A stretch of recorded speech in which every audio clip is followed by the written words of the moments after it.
Hello again, everybody. It's Harry Boxer, the Technical Trader. It's Wednesday night, February 9th. These are the charts of the day. Since it's been about a week since we went over the short side, we want to go over some of the Boxer shorts and give you an idea or a flavor of some of the stocks that are looking weakest and perhaps prepare you for what may be forthcoming in terms of a pullback period in the market. Now, American Superconductor AMSC, as you can see, had a big run up from the '08 lows. It came down in beginning with 2010, rallied back, and now began to roll over. It sure looks like it's cracking. If you take a look at the underlying technicals, the unbalanced volume line is nearing the bottom of the window. The money stream is looking weak. The balance of power is starting, was green, and it still is actually, but this entire pattern here appears to be a 2-month consolidation of the big drop that occurred from November through mid-December, where stock dropped from the high 30s to the high 20s.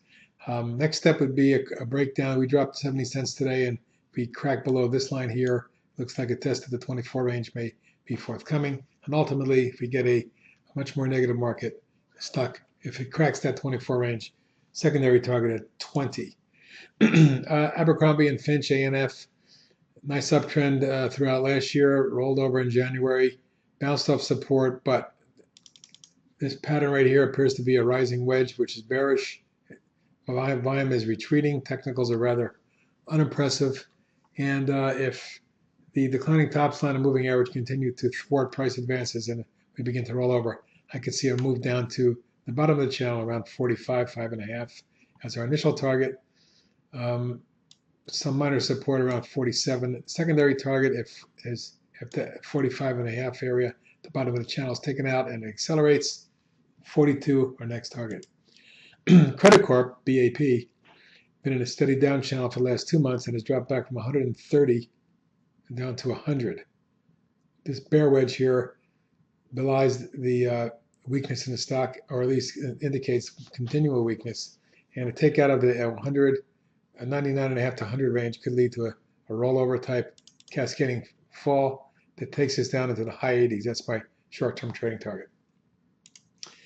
Cellcom Israel, CEL, after topping in the November period, came down hard in December, rallied back rather feebly, in my opinion, to declining tops line and moving averages, backed off of there, and then it spiked lower at the end of January before the current pattern, which is in my opinion, a bear flag, back up to declining tops line and moving averages. Now, the overall pattern shows a 1, 2, 3, 4-leg decline. A fifth wave should be coming that could take it down to test a key support in the 29, 9.5 range, my short-term target, with secondary support around 27.5.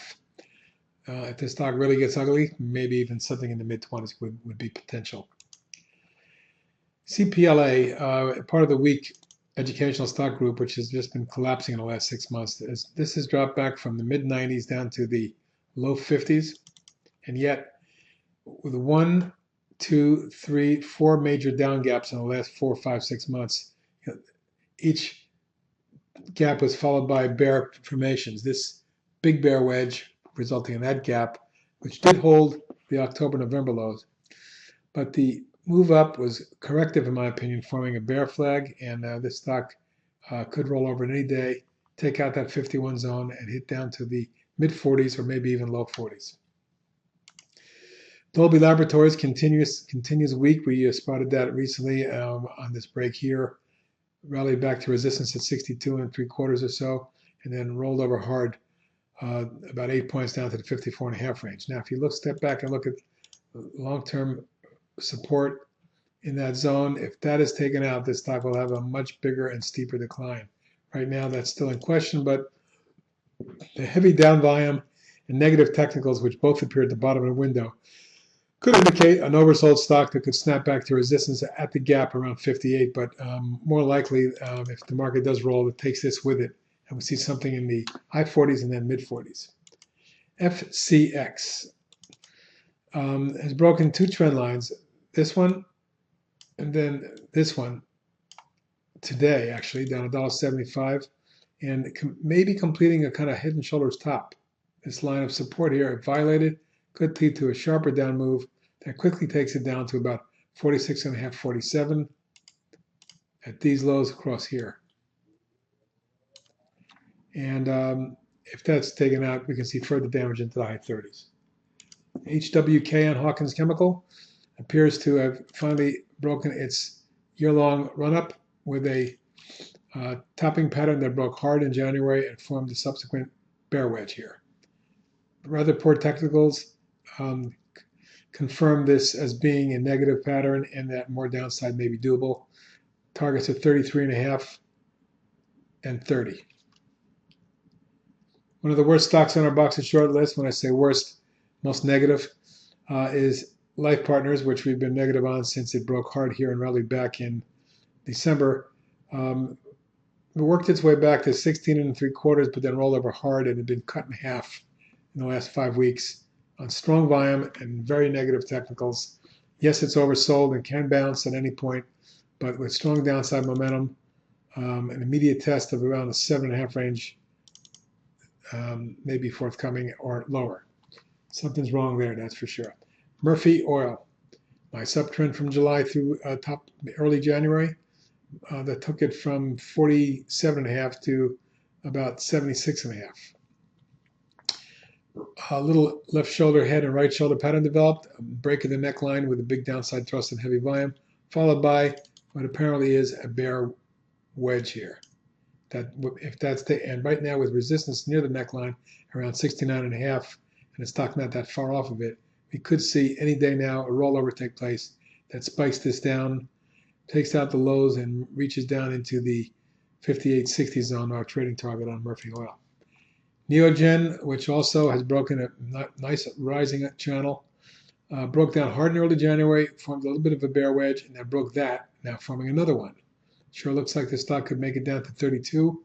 My initial trading target, secondary target at 30. A weak member of the strong semiconductor group, always look for the weak stocks in the group.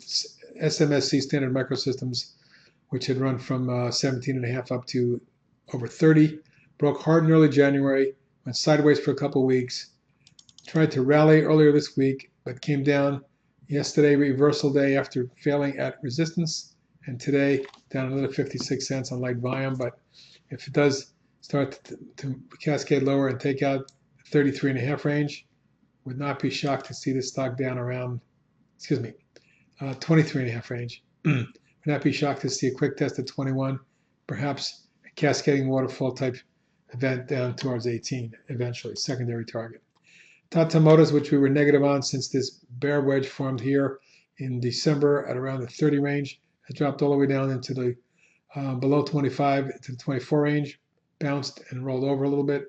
We have a down channel within a down channel, and looking for a test of the lows down around the 22 range short term, secondary target, 21-22 zone I should say, and then secondary target in the high teens. And lastly today is VMW, that's had a monster move over the last 2 years, taking it from the high teens to over 90, actually nearly 98.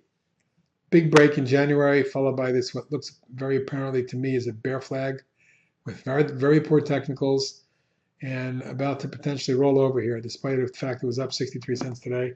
This entire wedge here could break to the downside, leading to a test of the lows, and a takeout of 82 could lead to something down around 72. And there's some short ideas for midweek here. Let's see if the market can hang tough or whether tomorrow's the beginning of the rollover phase. We'll see. And that's it for tonight.